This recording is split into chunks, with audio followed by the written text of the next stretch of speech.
Hello friends, मैं doctor Salman Naseer. आज बहुत ही अहम टॉपिक, ये टॉपिक जो है हमारे बहुत ही करीबी अजीज़ है, उनकी रिक्वेस्ट थी कि मैं अपेंडिसाइटिस के ऊपर, यानी जो अपेंडिस हो जाता है, आम जुबान में कहते हैं लोग उसको, लेकिन एक्चुअल उसका जो वर्ड है वो अपेंडिसाइटिस है, तो उसके ताल्लुक से मैं आपको बताऊँ।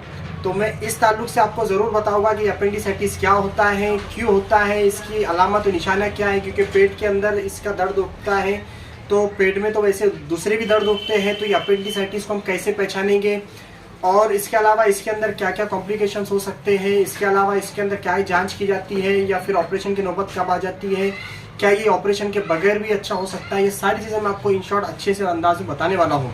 तो आप इस क्लिप को पूरी देखें और प्लीज़ चैनल को जो है तो सब्सक्राइब ज़रूर कर दीजिए। तो दोस्तों, अपेंडिस हमारे अंदर, बॉडी के अंदर, पेट के यानी अब्डोमेन एरिया के अंदर इस साइड में, यानी कि एंटेरो सुपेरियर इलियक स्पाइन, वहाँ से अगर हम मार्किंग करते हैं, नाफ यानी बोम्बी जिसको कहते हैं, वो बोम्बी तक जो है हम अगर एक लाइन अगर खींचते हैं और उस लाइन के अंदर बीच में हम अगर 3 स्पॉट बनाते हैं, तो ये बीच में इस साइड में एक ऐसा एरिया होता है जो कोलोन का एक स्टार्टिंग हिस्सा है, इंटेस्टाइन, स्मॉल इंटेस्टाइन और लार्ज इंटेस्टाइन, यानी दोनों जो छोटी और बड़ी आंत हैं उसके दरमियान का एक हिस्सा है। यानी अपेंडिस को हम बीमारी समझते हैं, एक्चुअली अपेंडिस हमारी आंतों का यानी इंटेस्टाइन का एक हिस्सा है। उसके अंदर जो स्वेलिंग आ जाती है, उस हिस्से के अंदर जब स्वेलिंग आ जाती है, मैं आगे आपको बता रहा हूँ कि क्या होता है एक्चुअल, तो उस स्वेलिंग के बाद उसको हम अपेंडिसाइटिस कहते हैं। तो आपको मैंने पोजीशन बता दिया कि एब्डोमेन के यानी पेट के हमारे राइट साइड वाले हिस्से के अंदर उस जगह पर जहाँ अपेंडिस होता है वहाँ पर इन्फेक्शन हो जाता है, इन्फ्लामेशन हो जाता है, तब हम उसको जो है तो अपेंडिसाइटिस कहते हैं। तो दोस्तों, अगर हम इसकी पैथोफिजियोलॉजी या फिर उसकी पैथोलॉजी अगर हम देखेंगे या कॉज अगर मालूम करेंगे कि क्यों होता है, तो एक्चुअली वो जो हिस्सा है यानी अपेंडिस का, तो उस हिस्से वो एक ट्यूब नुमा है, यानी एक ट्यूब की तरह एक शक्ल के अंदर वो है। अब क्या होता है, एक तो स्टूल के ज़रिए या फिर म्यूकस बार बार सिक्रेशन होता है, तो वो स्टूल के ज़रिए या फिर म्यूकस के ज़रिए ब्लॉक हो जाता है। तो ब्लॉक होने के बहुत सारे काउज हैं, वजह हैं, तो वो ब्लॉक हो जाता है। ब्लॉक होने की वजह से वहाँ पर इन्फेक्शन बढ़ जाता है, फिर इन्फेक्शन बढ़ने की वजह से वो हिस्से के अंदर इन्फ्लामेशन हो जाता है, यानी सूजन आ जाती है, और फिर वो सूजन अगर वक्त पर ट्रीट ना किया जाए या फिर उसका सही तौर से उसका ट्रीटमेंट ना किया जाए या फिर डॉक्टर को ना बताया जाए, तो उसके कॉम्प्लिकेशंस हो सकते हैं, यानी वो रप्चर भी हो सकती है। तो हम कई मरतबा सुनते हैं कि अपेंडिस यानी कि पेट के अंदर फूट गया, इस तरह की जो नौबत आ जाती है, जो सिचुएशन आ जाती है, तो इसकी यही वजह है कि जो ट्यूब है तो उसको हमने नज़रअंदाज किए थे और वो रप्चर हो गया, या फिर उसका ट्रीटमेंट जो तो वक्त पर नहीं किया गया। क्योंकि दोस्तों, अगर मैं इसके टाइप्स की बात करूँ तो अपेंडिसाइटिस के 2 टाइप्स होती है, एक एक्यूट होती है और एक क्रोनिक होती है। एक्यूट जो है तो एक अलग सिचुएशन होती है, क्रोनिक जो है तो एक अलग सिचुएशन होती है। दोस्तों, अपेंडिसाइटिस में सबसे ज़्यादा लोग 10 साल से लेकर 30 साल के अंदर, और वैसे बच्चे भी इसमें मैक्सिमम जो है तो मुब्तला होते हैं। वैसे ये सभी के अंदर हो सकती है, लेकिन मोस्टली ये बचपन से लेकर 30 साल तक के लोगों में ज़्यादातर होती हैं। और मेल और फीमेल की अगर हम बात करें तो मेल में ये सबसे ज़्यादा हो सकती है, ऐसा रेशो है, यानी मेल का तनासुब इसके अंदर ज़्यादा है। अब हम बात कर रहे हैं कि अपेंडिसाइटिस क्यों होती है, तो मैंने आपको इसकी पैथोफिजियोलॉजी इन शॉर्ट या आसान जुबान में बताया, कि अगर मैं हार्ड जुबान में बताऊंगा या मेडिकल टर्म के अंदर बताऊंगा तो आम लोगों को ये समझ में नहीं आएगा। तो अब इसमें क्या होता है, इसके जो वजह है वो बैक्टीरियल इन्फेक्शन बन जाती है, यानी कि बैक्टीरिया जो है तो काउज करते हैं और इन्फेक्शन बन जाता है। अब ये इन्फेक्शन की वजह से क्या होता है, वो इन्फ्लामेशन हो जाती है। अब दोस्तों, मैं आपको बताऊंगा कि इसके साइन एंड सिम्टम्स क्या है, यानी कि अपेंडिस अगर हो गया है तो क्या क्या अलामतें निशानी मिलेगी। तो दोस्तों, सबसे आसान अंदाज इस तरह याद रखिए, सिर्फ 3 बातें आपको याद रखना है।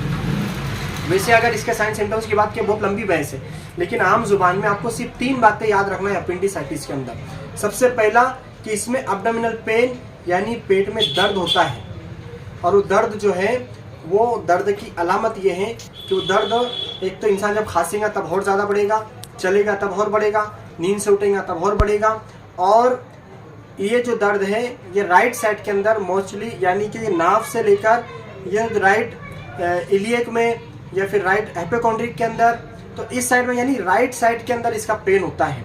या बेबी के पास हम जो नाभि जिसको कहते हैं उस जानिब पे, यानी अम्बिलिकल रीजन हम इसको मेडिकल टर्म में कहते हैं, उस एरिया के अंदर पेन होता है, शिद्दत से होता है। हाथ लगाने के बाद यानी जब डॉक्टर चेक करते हैं तो टेंडरनेस मिलता है, यानी हाथ लगाने के बाद पेशेंट उसको तकलीफ के मारे जो तो झटका आता है, यानी कि उसको तकलीफ होती है, तो इसको हम टेंडरनेस कहते हैं मेडिकल टर्म के अंदर, एक क्लिनिकल लैंग्वेज है। तो हाथ लगाने के बाद उसको टेंडरनेस मिलेगी। तो सबसे अहम चीज़ आपको याद रखना है कि इसके अंदर पेट में दर्द होता है, वो किस जगह होता है, किस अंदाज में होता है, मैंने आपको बताया। तो पहला है पेट में दर्द होता है। सेकंड, इसमें वोमिटिंग, नौशिया वोमिटिंग होती है, यानी उल्टी मलमल होती है। इसमें खास बात याद रखिए कि इसके अंदर दर्द पहले होता है, उसके बाद वोमिटिंग होती है। अपेंडिसाइटिस का सबसे अहम अलामत है पहचानने की, इसमें दर्द पहले होगा पेन, उसके बाद वोमिटिंग होगी।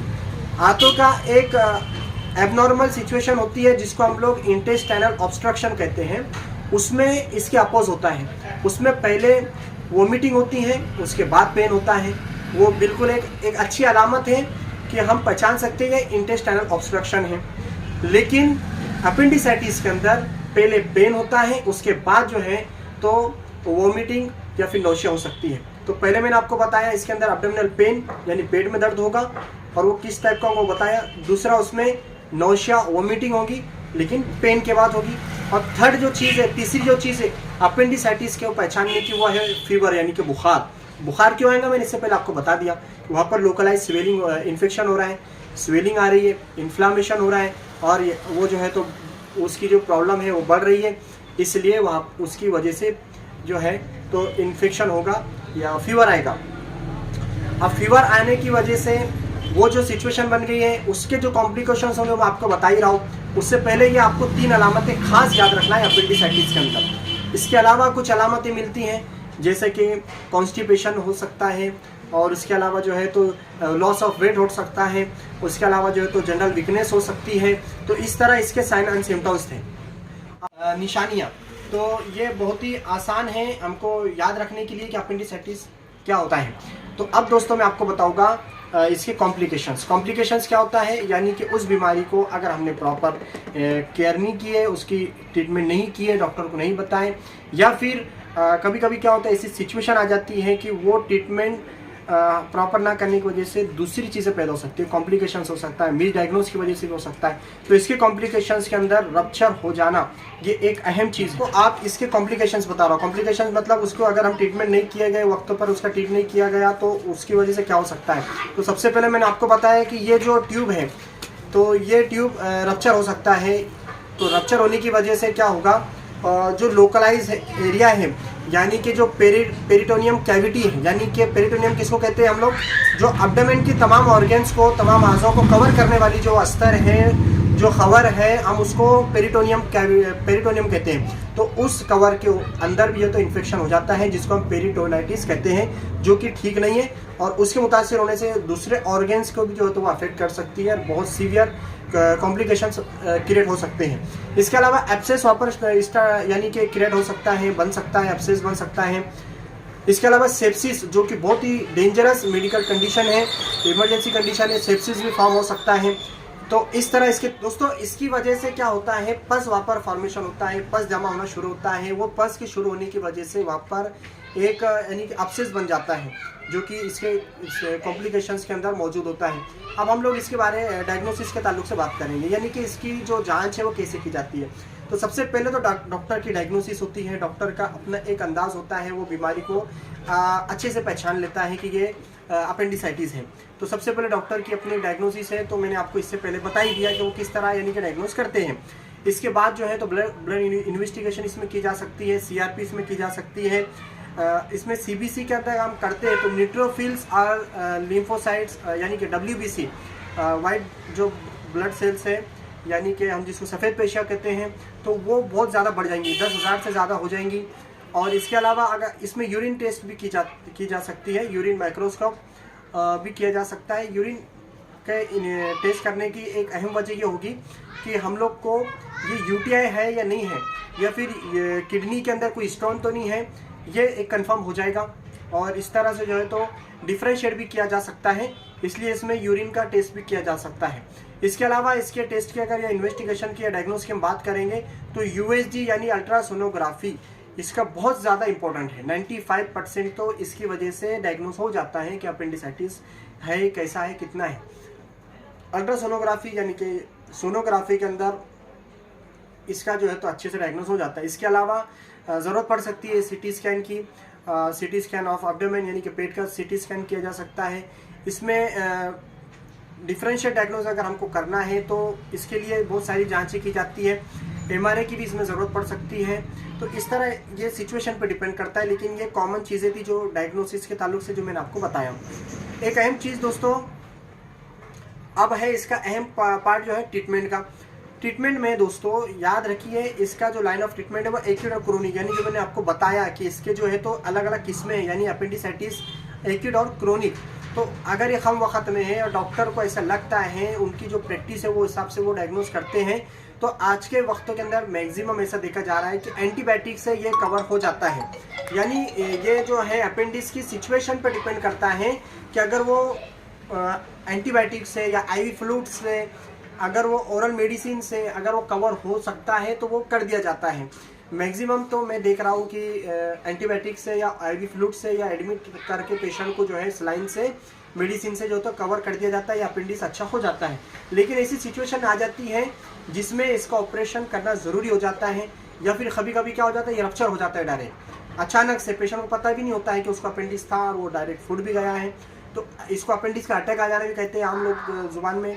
तो ऐसी सिचुएशन के अंदर अपेंडिसेक्टोमी यानी कि अपेंडिक्स को निकाल लेना, कट कर देना। उसका जो तो पहले ओपन जो है तो सर्जरी की जाती थी, पूरा पेट को यानी कि निकाल कर पेट को जो तो चीर कर, आम जुबान में कह रहा हूँ कि उसका ऑपरेशन किया जाता था। लेकिन अब ऐसा कुछ नहीं है, अब लेप्रोस्कोपिक है, यानी जो दूरबीन के जो है तो ऑपरेशन निकल चुके हैं। बहुत आसान अंदाज में पेशेंट 2-4 दिन के बाद चलना फिरना शुरू हो जाता है, उसका मामूली ज़िंदगी शुरू हो जाती है। तो बिल्कुल ये एकदम आसान हो चुका है। तो इस ताल्लुक से उसका जो तो अगर हमको अपेंडिसाइटिस से बचना है, यानी जिसको हम प्रिवेंशन कहते हैं, तो हम क्या कर सकते हैं। देखो, प्लेंटी ऑफ वाटर, बहुत ज़्यादा पानी पिए, हम जो तो फ्रूट्स वगैरह का इस्तेमाल करें, फ्रूट जूस वगैरह का इस्तेमाल करें, कॉन्स्टिपेशन से बचें। ये कैसे हो रहा है? आंतों के इन्फेक्शन की वजह से हो रहा है, यानी कि आंत के अंदर या हमारे इंटेस्टाइन के अंदर इन्फेक्शन हो रहा है। इसलिए हम ऑयली जो चीज़, सबसे ज़्यादा मेरे ख्याल से ऑयली चीज़ें जो हम खाते हैं उसका सबसे ज़्यादा कॉज बन सकता है। इसलिए हम ऑयली चीज़ों को कम करें। जो हम ऑयल यूज़ करते हैं वो बहुत ही इंपॉर्टेंट होता है हमारे खाने के अंदर, क्योंकि वो इंटेस्टाइन्स के अंदर घंटों जो है तो रुका हुआ होता है। हम जो चीज़ें खा रहे हैं फास्ट फूड्स अगर खा रहे हैं और ऐसी चीज़ें खा रहे हैं जो हमारे यानी कि हमारे हेल्थ के लिए सही नहीं है, तो वो बॉडी के में जाकर जो तो हमारे प्रॉब्लम का ज़रिया बन रही है, अपेंडिसाइटिस का ज़रिया बन रही है। इसलिए हम हेल्थी चीज़ें खाएँ और वॉक करें और ज़्यादा से ज़्यादा सफाई का एहतमाम करें। जो भी चीज़ें हमारे खाने पीने की है उसको हम ज़्यादा से ज़्यादा अच्छे से वॉश करें, और अपने खाने पीने से पहले जो है तो तमाम सुन्नतों का एहतमाम करें। हाथ जो है तो अच्छे से साफ़ रखें, और खाते वक्त भी जो है तो हम सारी चीज़ों का एहतियात करें, हाइजीनिक चीज़ों को हम इख्तियार करें। तो इन सारी चीज़ों को करने से हम अपेंडिसाइटिस से बच सकते हैं, और इसके बार बार यानी रिकरण के भी चांस होते हैं, इससे हम बच सकते हैं। इसके लिए हमको जो है तो ये प्रिवेंशन को ध्यान में रखना है। इसके अलावा बहुत सारी चीज़ें हैं वो हम जो है तो वक्तों के साथ सब सीखते रहेंगे। तो दोस्तों, आपको ये क्लिप कैसी लगी आप ज़रूर इसको कमेंट बॉक्स के अंदर जो है तो मुझे बताइए। और जैसे कि ये क्लिप हमारे एक ख़ास फ्रेंड ने जो तो हमको रिक्वेस्ट करे थे, इसलिए हमने बनाए। अगर आप किसी डिजीज़ के ऊपर या किसी हेल्थ से रिलेटेड कोई चीज़ के ऊपर जो है तो मालूमात चाहते हैं तो आप ज़रूर कमेंट बॉक्स में कमेंट कीजिए, मैं उसके ऊपर जो है तो क्लिप बनाऊँगा। और प्लीज़ मैं लास्ट में और एक रिक्वेस्ट कर रहा हूँ कि आप चैनल को ज़रूर सब्सक्राइब कर दीजिए। Thank you.